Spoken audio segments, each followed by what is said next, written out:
All right, Nate Maddox here with another pro tip. Today we're talking about the 20% rule. Hey, this one might not be too popular. Some of you might not want to hear this, but it's not my job to tell you what you want to hear. My job as your coach is to tell you the truths that we have found thus far based on the data of tracking numbers, activity versus results. The 20% rule. Let's get into it.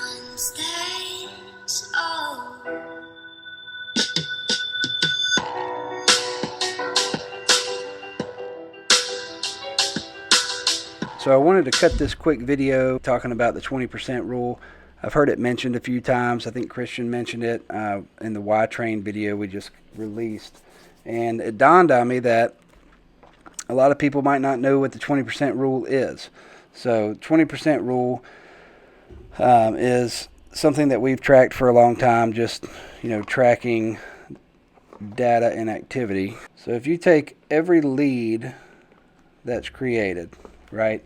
Somebody sits down, fills one of these out, asking us to come help them with a specific need that they're having. Okay, so we're going to do a pie chart here.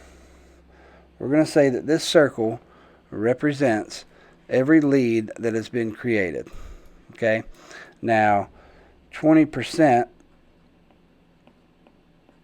of these leads, you hear terminology like they've got a void check stapled to their forehead. They already had a conversation with each other.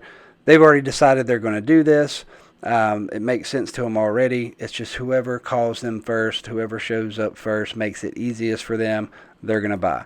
So 20% of every lead that you get is already a buyer. You just have to put in the activity.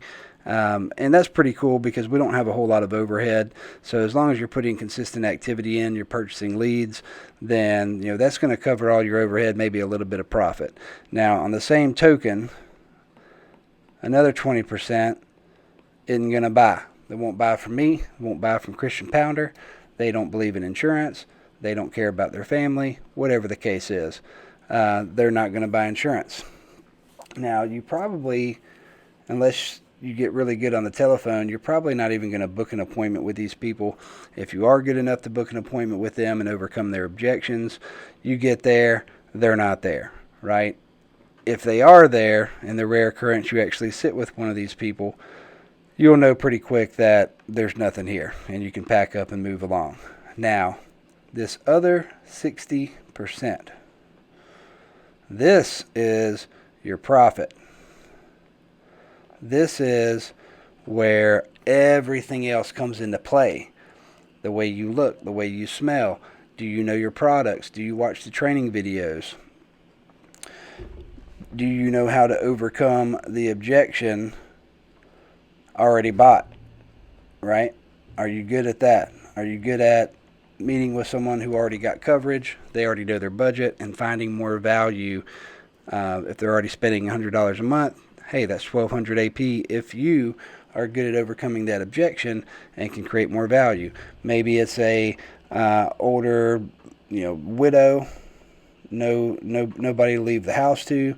Are you good at leveraging the equity or writing equity conservation plans?